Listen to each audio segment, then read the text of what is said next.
한일 정상의 이번 오염수 방류 계획 회담 결과를 두고 여야의 입장은 크게 엇갈리는 모습입니다. 여당은 현실적 성과라는 입장이지만 야당은 국민의 안전 책임을 완전히 포기했다고 비판했습니다. 한편 오늘 전국보건의료노동조합이 총파업에 들어간 가운데 복지부가 국민의 위해를 끼칠 경우 단호한 대응을 하겠다고 경고하고 나섰는데요. 오늘의 정치권 이슈들 정연국 전 청와대 대변인, 복귀왕 전 민주당 선대위 대변인 두 분과 함께 짚어보겠습니다. 어서 오십시오. 안녕하세요. 안녕하십니까. 자, 먼저 한일 정상회담 이야기부터 해보겠습니다. 여야 평가 극명하게 엇갈리는 상황인데 두 분의 의견은 어떤지 총평부터 한번 여쭤보지요.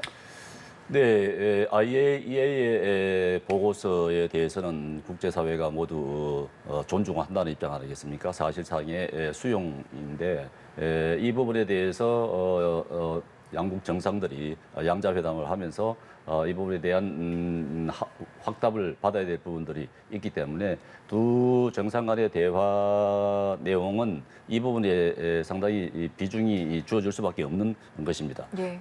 어제 양자회담에서 윤 대통령이 첫 번째로 이 모니터링 방출 수에 대해서 모니터링한 결과를 적극적으로 공유를 해야 된다는 부분하고, 그리고 우리 대표단, 우리 이 전문가가 이 모니터링하는 데 있어 참여를 해야 된다는 부분, 그리고 기준치 이상의 기준치 이상의 방사선 방출량이 검출됐을 경우에는 즉각 중단한다.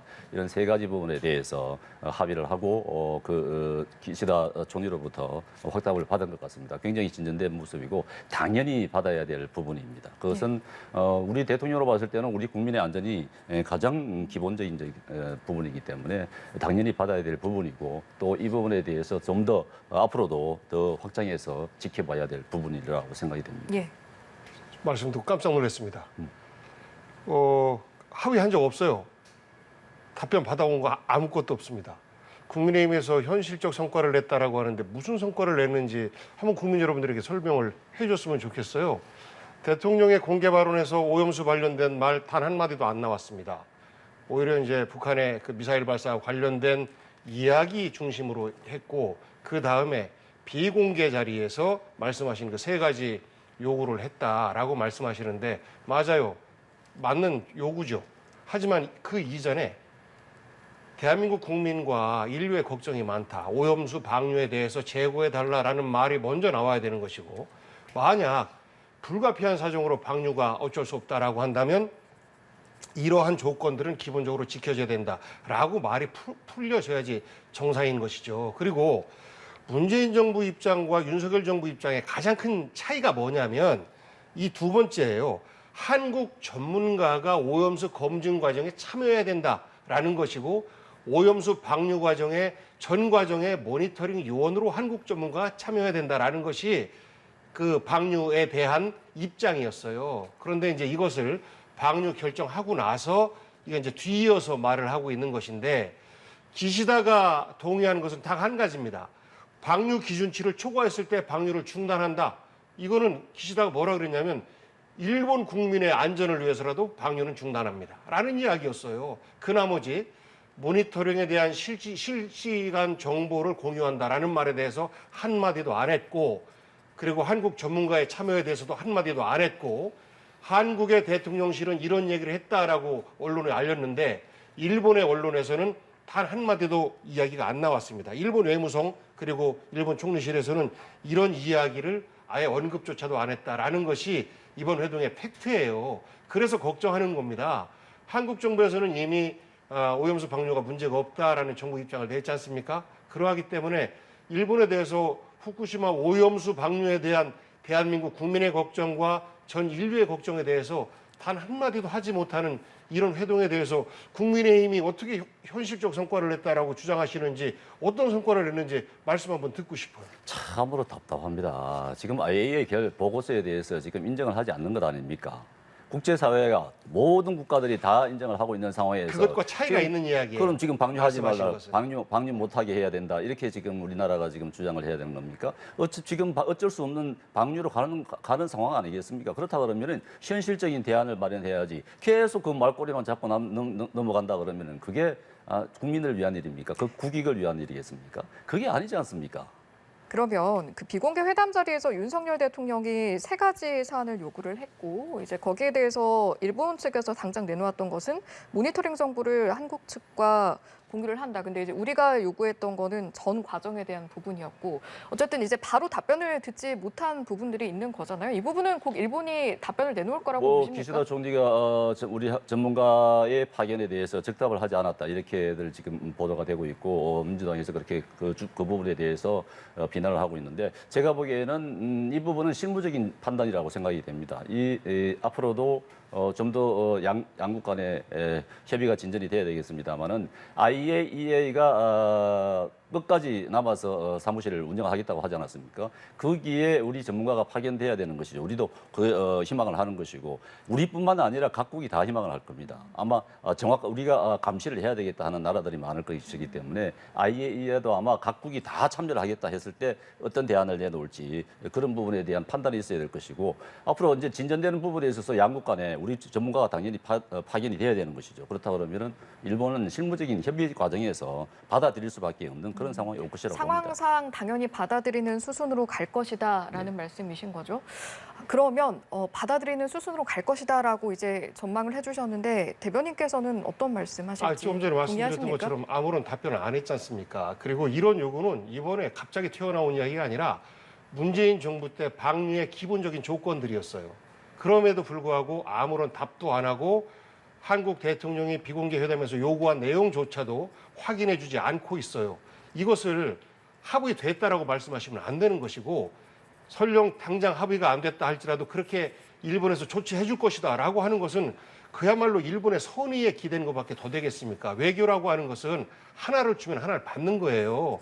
그래서 많은 분들이 그렇게 얘기하는 거 아니겠습니까?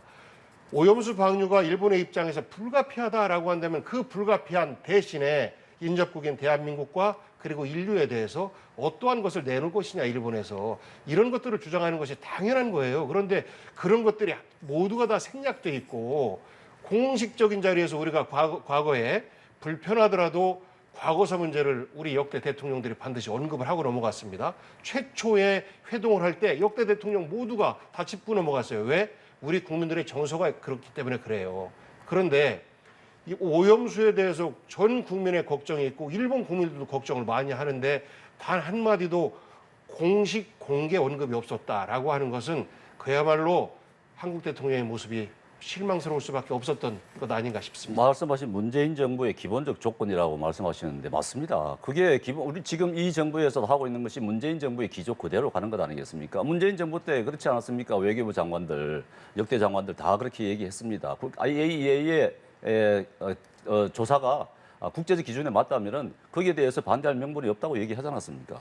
그 똑같은 기조잖아요. 지금 그대로 하고 있는 거지 않습니까? 아니, 그러니까 그런데 왜 거기에다 방류의- 안지를 건다는 겁니까? 국제적 기준에 맞고 예. 그리고 그에 따라서 방류를 한다라고 하면 사전 조건으로 우리 한국의 전문가의 검증에 참여 우리 그다음에 전문가가 참여했지 않습니까? 잠깐 안 했죠. 문재인 정부에서 아이, 파견했지 않습니까? 그거 뭐가 다릅니까? IAEA에 들어가 있지 않습니까? IAEA의 조사단의 일원으로 들어가는 것인데 문재인 정부에서 파견했잖아요. 아이, 왜 그러십니까? 예? 그러면 문재인 정부 때 살았던 국민들은 다 나쁜 사람입니까? 그러니까 그 그렇게 IAEA 봤을 자, 때 알겠습니다. 안 예, 됩니까? 문재인 제가 정부에서 정리하겠습니다. 우리가 사실만 확인하자 예, 예. 말이에요. 팩트지 사실만 확인하자. 방류의 조건이었어요. 이런 것들은. 그래서 지금이라도 윤석열 정부가 이런 조건, 지금 말씀하신 세 가지 조건이 받아들여지지 않는다라고 하면 방류에 반대할 거냐라는 질문을 국민들은 윤석열 정부에 던지고 있는 겁니다. 자, 일단은 저희가 윤석열 대통령이 요구한 세 가지 제안이 있고 이것을 일본이 받아들일 것이냐, 어떤 답변을 할 것이냐라고 봤을 때 이제 두 분의 의견이 다른 건데요. 이제 앞서서 해주신 말씀은 받아들일 것이다. 지금 상황상 이제 어느 시점에는 세 가지 조건 예. 가운데서 두 가지는 당연히 해야 되는 예. 부분이고 모니터링을 해서 결과가 적극적으로 공유가 돼야 되는 부분은 맞는 것이고 예. 또 만약에 기준치 이상이 나간다 그러면은 적극적으로 중단을 해야 되는 것인데 예. 그게 대한 감시를 해야 될 거 예, 아니겠습니까? 그게 그렇다 그러면은 예. 우리 전문가가 파견이 돼서 감시를 해야 되는 것이 당연한 것이죠. 그게 정연국 대변인의 말씀이시고 복귀왕 대변인께서 하시는 말씀은 이게 일본의 어떤 선의 판단에 따르기에는 걱정되는 부분이 있다. 그래서 좀 확고한 이야기를 받아올 필요가 있었다라는 말씀이신 말씀하신 건데. 조건이 받아들여지지 않으면 한국 정부의 입장에서는 그 방류에 반대할 수밖에 없다. 자, 그러면 라는 저희가 입장을 거기서 정리를 해야 다시 되는 시작하겠습니다. 만약에 가정을 해보겠습니다. 뭐 아직 입장이 나온 건 아닙니다만 만약에 일본이 받아들이지 않았다, 입장을 내놓지 않았다라고 했을 때 그럼 우리 정부는 어떻게 나가야 한다고 지금 보세요? 방류를 해야 되느냐 말아야 되느냐 지금 그런 단계가 예. 아니지 않습니까? 예. 방류에 대해서는 지금 IAEA 결과 보고서를 가지고 국제사회가 모두 다 지금 존중을 한다고 하는 그런 상황 아니겠습니까? 방류를 못하게 한다. 이게 지금 현실적으로 불가능한 일 아니겠습니까? 그러다 그러면은 사후 조치가 아주 탄탄해야 되는 것이죠. 그 부분에 집중을 해야 되는 것 아니겠습니까? 그러니까요. 그 세 가지 조건을 일본에서 받아주지 않으면 어떻게 할 거냐라는 게 우리 사회자의 질문의 핵심 아니겠습니까? 지금 그게 지금 아직 일어나지 않은 일어나지 않은 거 가지고 지금 일본이 받아주겠느냐 안 받아주겠느냐. 일본 총리가 약속을 한 것 아닙니까? 약속을 한 것인데 그걸 갖다가 그것도 못 믿겠다. 이렇게 할 약속 수는 안 없는 거 아닙니까? 했다니까요. 약속 안 했어요. 정확하게 하셔야 됩니다. 우리 시청자들 보고 계세요. 일본에서는 비공개 언급한 이 세 가지 조건에 대해서 공식적으로 확인해주지 않고 있습니다. 그것이 현재의 사실입니다. 확인을 했다고 합니다. 좀 믿어보십시오. 언론에 나와요. 민주당의 주장이 아니고 자, 언론에 알겠습니다. 나오는 이야기들이에요. 예, 그러면 제가 이것도 하나 그럼 우리 정부가 우리 여쭤볼게요. 대통령실이 지금 거짓말을 하고 있다고 보십니까? 안 그렇지 않습니까? 저 그 말 안 했어요. 그럼 지금 거짓말이라고 얘기하는 네, 거랑 잠시만요. 저희 마찬가지잖아요. 공방이 좀 왜 가열돼서 그걸 믿지를 못하는 겁니까? 다른 질문도 좀 드려보도록 참네. 하겠습니다. 지금 아세안 지역 안보 포럼도 지금 인도네시아에서 열리고 있고 여기 분위기도 좀 살펴보려고 하는데 지금 중국이 일본 오염수 관련해서 반대 입장을 이거 의장 성명으로 채택을 하자 이걸 굉장히 강하게 주장을 하고 있다라고 해요. 이런 분위기고 또 이제 박진 외교부 장관이 가 있다 보니까 이 부분이 현재 우리 정부의 입장에 일부 영향을 끼칠 가능성은 없을까라는 질문도 두 분께 드려보고 싶은데 어떤 분께서 먼저 답변하시겠습니까? 지금 이제 아세안 지역 안보 포럼이죠. 이제 외교장관들이 모이게 되는데 이 지금 나오는 보도를 보면은 중국이 이 방류 반대 결의안을 내자 이렇게 지금 예. 하고 있는 것 같습니다. 근데 이제 전체적인 아세안 국가들이 어떤 판단을 내릴지는 모르겠습니다만은 중국이 굉장히 반대하는 입장이고 다른 나라 국가에서는 IAEA의 결과를 존중한다는 입장이고 하기 때문에 또 일본과 또 아시아 국가들과의 관계도 있지 않습니까? 그런 상황이 있기 때문에 이 결의안이 만들어질지 안 만들어질지는 지금 예단하기는 어려울 것 같고 예. 저는 좀 부정적으로 보고 있습니다. ARF가 북한까지 포함된 아시아 태평양 지역의 관련 국가들 이 안보 협의 모임이에요. 굉장히 의미가 있는 데인데 여기에는 중국을 비롯해서 일본의 오염수 방류에 대해서 강한 반대 입장을 견지하고 있는 국가들이 있어요. 그런데 우리 한국 정부는 이미 동의한 거 아니겠습니까? 한국 정부의 보고서 내용대로 우리는 방류에 해도 과학적으로 무관하다라는 결론을 내리고 있는 거예요. 그러면 결국은 일본의 입장과 한국의 입장은 똑같을 수밖에 없어요. 그러니까 굉장히 옹색해지는 거죠.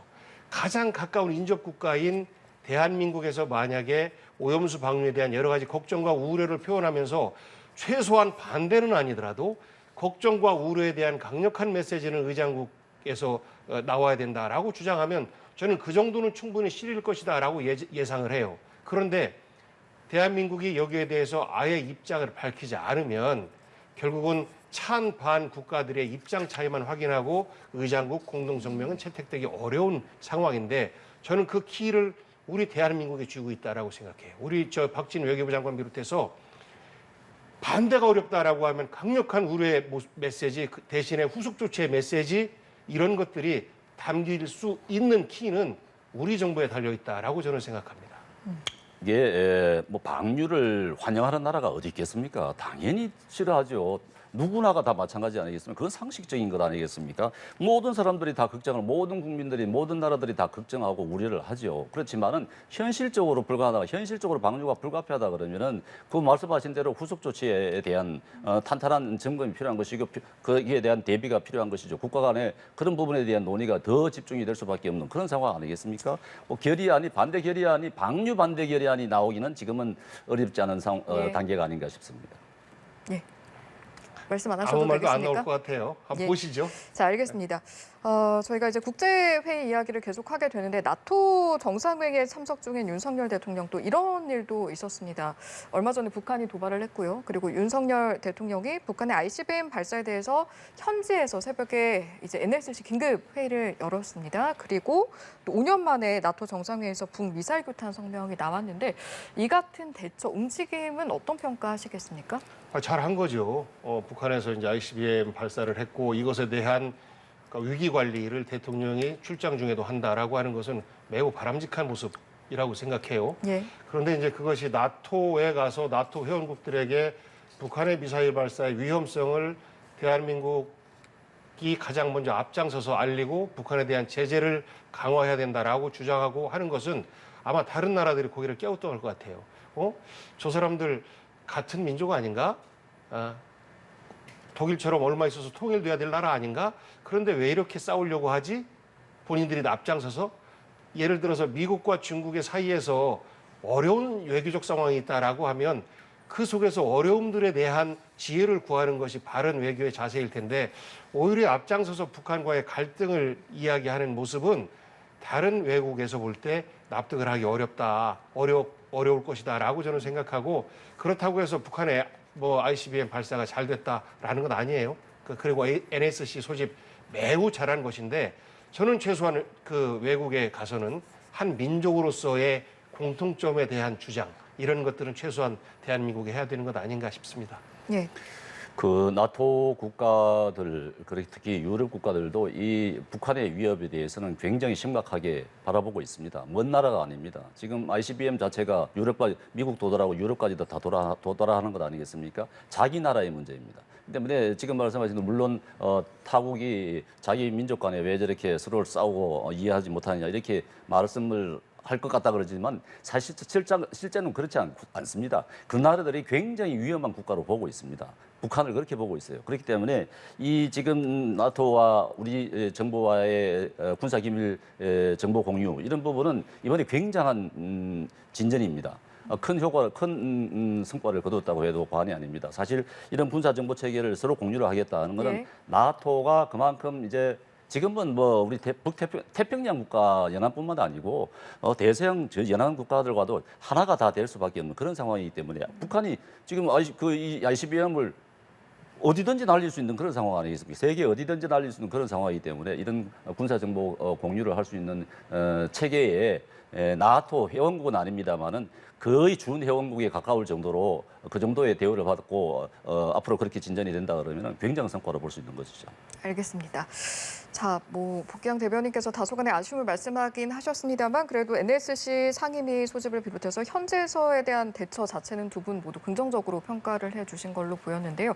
주제를 좀 바꿔보겠습니다. 보건의료 노조가 총파업에 돌입을 했습니다. 오전 7시를 기점으로 이제 총파업에 돌입하게 된 건데 일단은 이번 파업에 대한 두 분의 의견 한번 여쭤보고 싶은데요. 먼저 발언 드리겠습니다. 예, 이게 19년 만에 파업이라고 하지 않습니까? 사실 굉장히 우려되는 부분입니다. 지금 병원에 계신 분들, 환자분들이 지금 병원을 옮기고 있다는 얘기도 들리고 하는데 환자분들 얼마나 불안하겠습니까? 가족분들도 그렇고. 근데 이렇게 파업을 할 수밖에 없는 상황까지 왔느냐? 물론 정부와 노조 간의 대화가 더 필요했으면 또 좀 더 했으면은 한 아쉬움도 있습니다만은 민노총 산하거든요, 보건의료노조. 그런데 정치적인 파업이 아니었으면 하는 바람뿐입니다. 예, 어떻게 보고 계세요, 현 상황? 국민들이 걱정이겠죠. 당장 병원에 가 있는 우리 환자분들 어떡합니까? 그런데 과거에 의사협회에서 파업을 할 때 정부의 태도와 그리고 국민의힘의 태도, 그리고 이번에 이제 간호사가 주축이 된 파업이거든요. 간호사, 간호조무사 등이 이제 중심이 됐는데, 그러니까 이들의 파업은 이거예요. 통합병동을 좀 늘려라. 그러니까 국민들을 위한 요구인 것이죠. 그리고 간호사 1인당 돌보는 환자가 너무 많다. 1인당 5인 이내로 제한할 수 있도록 좀 해줘라. 라는 요구예요. 그리고 또 하나 더는 코로나 때 공공의료병원이 지나친 많은 재정적 손실을 입었으니까 공공의료 부분에 대한 지원을 좀 확대해줘라. 라는 공공적 요구가 여기 함께 들어가 있거든요. 그렇기 때문에 간호조무사들도 이 파업에 함께 하고 있어요. 그러니까 의사 빼고는 사실상 모두가 참여하고 있는 파업이다. 라는 측면에서 볼 때 저는 정부가 강력한 어떤 그 원칙적 대응 이런 것 중심으로 이야기를 하고 있는데 과거 의사 파업할 때 그들과 대화를 하기 위해서 노력했던 문재인 정부 또 그 이전의 정부 이런 모습들을 좀 보고 간호사 파업이나 간호조무사들의 이런 그 의료 노조의 파업도 똑같은 자세로 임했으면 하는 부탁의 말씀 좀 드리고 싶어요. 예, 알겠습니다. 주제 한 번 더 바꿔볼까요? 서울 양평고속도로 사업 관련 내용 계속해서 정치권에서 이야기가 나오는 부분인데 민주당에서 이재명 대표는 다시 한번 국정감사하자 이렇게 이야기를 했고 여기에 대한 국민의힘은 입장이 이런 겁니다. 이제 국정조사를 할 거면 윤석열 정부가 아니라 문재인 정부 국정조사해야 된다. 그래서 두 분께 드리고 싶은 질문은 이겁니다. 일단 첫째로 국정조사가 필요한가? 필요하다면 대상은 어디가 돼야 하는가? 어떤 말씀하시겠습니까? 정권이 가장 힘쓸 때가 언제인지 알아요? 언젠가요? 당선 직후입니다. 당선 직후에 인수위원회가 뜨면 그 인수위 활동 기간 동안에 각종 관계자들이 모두가 나서서 5년 동안 그 정부의 사업에 본인들이 원하는 일들이 포함되게끔 하기 위해서 노력합니다. 각 부처들은 말도 할 거 없죠. 그래서 그 인수위 기간 동안 인수위원과 인수위 관계자들에게 부처 공무원들의 로비가 굉장히 셉니다. 그러니까 이때 문재인 정부 때 용역이 발주가 되었다라는 이유로 문재인 정부가 국정감사를 받아야 된다라고 하는 것은 전형적인 물타기죠. 인수위 기간 시작돼서 인수위 기간이 끝나는 그쯤까지 사실상 갑자기 입장이 바뀐 겁니다. 그러면 그때 그 과정을 조사하면 돼요. 지금 윤석열 대통령 조사하자고 하는 거 아니지 않습니까? 문재인 대통령 조사하자고 하는 건 아니지 않습니까? 당시에 국토부에서 그 일을 관장했던 그 공무원들과 그리고 그 용역을 담당했던 예타를 담당했던 기관과 그리고 사전 타당성 용역을 담당했던 50일 만에 왜 갑자기 입장이 바뀌었는지 어떠한 소스가 그 용역업체에 들어갔는지 이런 것들에 대해서 명확하게 밝히면 되는데요. 지금 아무도 없어요. 원희룡 장관까지도 나는 몰라요. 용역업체에서 이렇게 하래요. 전문가의 주장을 무시합니까? 과학입니다. 전문가의 주장은. 이렇게 하면서 누가 어떻게 노선을 바꿨는지에 대해서 해명도 하지 않아요. 그렇기 때문에 그러면 이 부분은 조사를 하자. 국정조사밖에는 답이 안 나온다라는 것 아니겠습니까? 만약에 이런 의혹이 전임 정부 때 벌어졌던 일이다라고 하면 검찰 가만히 안 있을 거요. 곧바로 지금 압수수색하고 난리가 났을 겁니다. 그런데 그렇게 안 하고 있는 이유는 인수위 시절에 갑자기 입장이 바뀐 것 그리고 그때 석연찮은 이유들이 무엇인지에 대해서 저는 정부 여당에서 먼저 밝히는 것이 필요하다라고 생각하고 여러 가지 의혹이다라고 주장을 하고 괴담이다라고 또 주장을 하고 있는데 그것들이요 국토부에서 밝히면 돼요. 근데 국토부 입장이 계속 바뀌고 있거든요. 해명이 바뀌고 있거든요. 뭐 종점을 바꿔달라고 양평군과 민주당에서 요구했었다라고 처음에는 주장했다가 아니잖아요. 강화 IC 넣어달라라는 요구였잖아요. 이런 것들이 하나하나 다 확인이 되고 있는데 국민의힘에서는 오로지 이것 또한 괴담이다라고 거짓말로 덮기하고 심지어는 인수위 시절 진행된 일임에도 불구하고 문정부 국정감사하자라는 요구를 하고 있는데 국정감사는 대통령 하는 거 아니고 거기에 관련된 일을 했던 사람들에 대한 조사를 하자라고 하는 거니까 그 조사를 회피하는 사람들이 뭔가 뒤가 구린 사람들이다라고 국민들은 생각할 겁니다. 제가 보기에는 물론 야당은 이 부분에 대해서 의혹은 제기할 수 있는 부분이라고 생각이 됩니다. 예. 그렇지만 이 의혹에 대한 근거가 분명해야 되는데 시간이 갈수록 그 의혹에 대한 근거가 점점 더 약해지고 있다고 생각이 됩니다. 이것은 타임라인을 보면 정확하게 알 수 있습니다. 지금 말하자면은 작년 3월 9일이 대통령 선거죠. 대통령 선거 이전에 2021년도에 이제 기재부에 예타가 있었죠. 기재부에 예타 있을 때는 그때는 양서면이었습니다.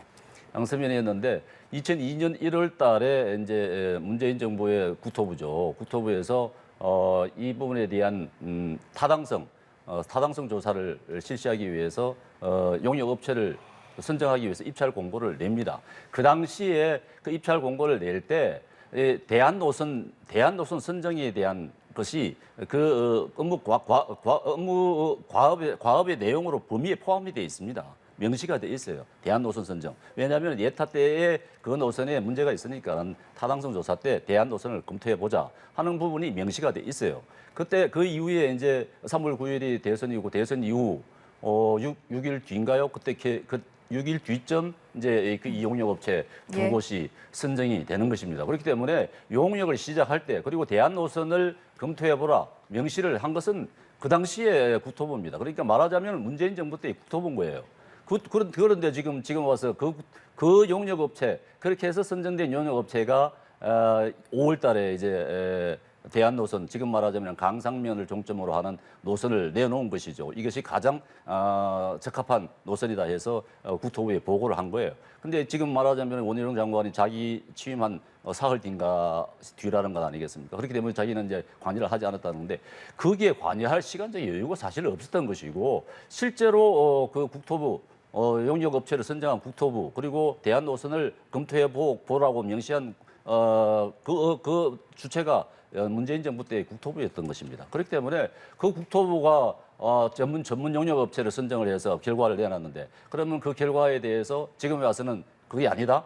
그거는 믿을 수가 없다. 이렇게 할 수 있겠습니까? 그럼 뭐 예타 예. 전문 용역 업체 선정을 해서 예타 타당성 조사를 뭐하러 합니까? 아무 필요 없는 것이죠. 알겠습니다. 그렇게 되면. 그렇게 그럼, 예. 계속 그 불신을 하고 거기에 대해서 타당성 조사 못 믿겠다. 그렇게 정치적으로 판단한다 그러면은 이게 지금 앞으로 이런 신뢰가 형성되지 않는다 그러면은 어떤 사업에서 예타가 진행될 것이며 또 타당성 조사가 진행이 되겠습니까? 그러니까 어떤 사업에서 예타를 할 수 있겠습니까? 예타 필요 없어요. 2017년부터 시작해서 2021년까지 예타가 진행됐습니다. 그런데 이 사업을 본격적으로 진행하기 위한 타당성 용역 50일 만에 갑자기 노선이 바뀌었어요. 그리고 대안에 대해서는 의뢰이 과업 지침서를 내릴 때 대안에 대한 검토, 노선에 대한 검토도 함께 지침서를 내립니다. 예타가 제대로 됐는지에 대한 확인을 하는 것이죠. 그런데 예타를 이렇게 50일 만에 노선까지 통째로 바꾸는 경우 타당성 조사에서 없어요. 노선이 통째로 바뀌는 경우는 언제 나오냐면 기본 계획을 짤 때, 기본 계획을 설계를 할 때, 여기는 가보니까 여기는 기본적으로 사람들이 너무 많고 여기에는 기본적으로 환경적인 부분에서 회피를 해야 되고 그러다 보면 노선이 약간씩 변하게 합니다. 그러면서 아주 본격적으로 변하는 시점은 실시 설계를 할 때 IC 지점을 본래는 A 지점에 IC를 설치하려고 했는데 여기는 민원이나 이런 것들이 너무 심하게 발생을 해서 B 지점으로 바꾸자. 이렇게 하면서 약간의 그 변경이 생기는 거거든요. 노선이 아니고 그거는 그야말로 길을 약간씩 바꾸는 겁니다. 그래서 근본적으로 기점과 종점의 차이가 나는 정도의 이런 그 변화는 없어요. 그 국토부에서 지금까지 뭐 여러 번 매번 그랬다, 뭐 혹은 뭐 절반이 그랬다라고 하는데 근거를 못 대지 않습니까? 어떤 근거들이 있는지에 대해서 그 사례들을 원희룡 장관 얘기를 해줬으면 좋겠어요. 그거에 대해서 꿀먹은 벙어리가 되고 있어요. 국토부조차도. 아니, 국토부가 제시를 했지 않습니까? 24건 가운데서 12건 이상은 그러니까 그 건수가 지금처럼 대략 그 종점이 9km, 7km 이런 정도 차이가 나는 정도의 차이가 예. 있는 것인지에 대한 알겠습니다. 사례를 얘기 안 해주고 있어요. 그래서 이 건으로 인해서 이익을 보는 그 김건희 여사의 그 1만 평가량의 땅, 그 일가의 땅, 여기가 많은 이득을 보는 것 아니냐라고 의혹을 삼는 것은 당연한 거예요. 예. 양평 군민들도 마찬가지입니다. 그러면 여기에 대해서 답을 해야지 이건 자, 의혹적이라니까 길 안 내겠다라고 하는 것이 답을 하라, 그게 이야기를 하라. 예, 계속 말씀을 하시니까 예. 제가 그럼 이걸 이어서 좀 여쭤볼게요. 원희룡 장관이 이제 나토 정상회의 때문에 이제 같이 가느라 자리를 비우긴 했는데 영상을 하나 남기고 갔습니다. 대장동 1타 강사 영상에 이어서 지금 이번에 양평 고속도로 관련해서 영상을 남겼단 말이죠. 일단은 뭐 유튜브 조회수도 상당하던데 두 분 그 영상 보셨는지 한번 여쭤볼게요. 보셨습니까? 어제 들어봤으면 봤는데 일목요연하게 정리는 잘 했습니다. 예. 이게 종점 변경이요. 강상 그다음에 또 어디입니까? 또 이렇게 강상에서 두 번이나 왔다 갔다 했습니다. 강상이 제일 먼저 나온 게 갑자기 나온 것이 아닙니다. 2018년이죠. 2018년 저 양평군의 기본 계획에 이미 강상면이 등장을 했었습니다. 근데 예비 타당성 조사 때 이제 양서면이 등장하는 것이고 그 이후에 다시 이제 강상면이 등장하는 것인데 원희룡 장관 저 유튜브 이제 녹화를 했던 부분인데 예. 그게 이제 일목요연하게 정리를 해서 설명이 좀 잘 됐다라고 보시는 거예요? 국토부의 자료들이 사실 지금 국토부 자료들이 다 국민들한테 다 공개를 해야 되는 것이 마땅합니다. 국토부에 다 거기 일련의 과정들에 대해서 자료가 다 있는 것 아니겠습니까? 그렇기 때문에 다 자료 국민들한테 공개하고 국민들에게 있는 그대로 말씀을 드리는 것이 맞는 것이죠. 예. 그래야만 지금 민주당이 제기하는 의혹 해소될 수 있을 것으로 봅니다. 그런 차원에서도 원장과 어제 그 유튜브 잘 했다고 봅니다. 예, 복귀양 대변인께서는 그 영상을 통해서 궁금하신 부분 납득이 좀 되셨습니까? 매우 교활하다. 과거에 이완용이 나라 팔아먹을 때도 그렇게 속였을 거예요. 백성들을 위해서 우리 조선을 위해서 지금은 일본과 손잡아야 됩니다라고 설득했을 거예요. 그러면서 불리한 것들에 대해서는 눈 감았을 겁니다. 원희룡 장관이 이렇게 김건희 여사 일가를 보호하기 위해서 본인이 어떤 정치적 이득을 보는지 모르겠습니다만 그런 교활한 거짓말을 하면 안 됩니다. 가장 대표적으로 L자 고속도로, 90도로 꺾어진 L자 고속도로 이런 거짓말이 어디 있습니까? 당시의 민주당과 민주당 그 양평 군민들은 L자가 아니라 강하면에 IC를 만들면 양평읍과 양평에 사는 주민들도 IC를 하나 이용할 수 있으니까 서울 사람들이 오가는 도로의 혼잡을 줄이기 위해서 고속도로 나는 거 찬성하는데 그래도 양평 군민들이 이용할 수 있는 것 하나는 있어야 되는 거 아니냐? 강하면이라고 하는 데는 인구가 4,000명밖에 안 돼요. 그러면 이쪽으로 양서든 강상이든 양평읍이든 사람들이 와서 IC를 탈 수 있게끔 하자. IC 하나 더 늘려주자라는 건데 이것을 맨 처음에는 종점 바꿔달라고 거짓말 시키더니 이것을 고속도로를 L자로 꺾어라라는 말도 안 되는 거짓말을 일국 장관이 하고 있어요. 똑똑한 사람들이 나쁜 짓도 더 잘합니다. 그렇게 하면 안 됩니다. 지금 그 원희룡 장관에 대해서 국민들을 속였다. 그러면서 교활하다. 이완용에 비교를 하시는데 그 부분은 좀 조심을 하셔야 될 것 같습니다. 어떻게 원희룡 장관 이완용에 비교를 하시겠습니까? 그거는 바로 잡는 게 나을 것 같고요. 그 L자로 꺾인 부분은 보니까 저도 그림을 보고 하는 것인데 예. 강하 IC를 넣는다. 양평의 주민들은 강하 IC가 당연히 필요한 겁니다. 필요한데 직선으로 갈 경우에는 강하 IC가 직선 도로상에 생길 수 있는데 양서로 올라간다 그러면은 이제 강하 IC가 아래에 있고 양서로 위로 올라가게끔 그렇게 이제 구조가 되어 있더라고요. 그런데 이제 그렇게 가는 이유는 처음에 예타 때 양서면으로 가는 그 구조에서 봤을 때는 그 노선 속에는 다리가 두 개 난다는 것 아니겠습니까? 그게 이제 상수도 보호구역에 상수도를 오염시킬 수 있는 우려가 있고 또 환경 자연보호 구역들이 훼손될 수 있는 구역이기 때문에 노선을 그쪽에서 그 노선이 좀 불합리하다 해서 이제 아래로 내려와서 강상면으로 간 것인데 양서로 간다 그러면 아래 강하를 지나서 양서로 꺾이게 돼 있는 거죠. 그래서 L자형이 되는 것입니다. 그렇기 때문에 그 L자형 만약에 양서로 간다 그러면 L자형이 되겠죠. 앞으로 지금 이 노선이 강상 노선이 완전히 결정이 된 게 아니기 때문에 만약에 현재 노선에서 강하 IC를 밑에 두고 양서로 올라간다 그러면 L자 노선이 되는 것이죠. 거기에 대한 타당성 조사를 또 시작을 해야 되는 것이죠.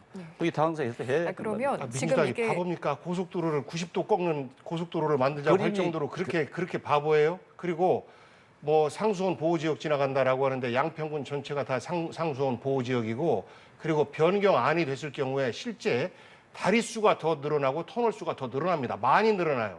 그래서 환경적으로 볼 때도 훨씬 더 안 좋은 노선이다라고 하는 것이 원희룡 장관의 말을 듣고 얘기하는 전문가들의 주장이에요. 전문가들의 주장을 그러니까 전문가들의 주장을 받아들여야 되죠. 그러면은 지금 그렇게 주장을 할 것이 아니고 전문가들을 포함해서 이 부분에 대한 대토론회를 하고 전문가들의 의견을 존중을 해줘야 되는 거 아니겠습니까? 토론회 말씀하시니까 제가 이거 하나만 짧게 여쭤보고 저희 마무리할게요.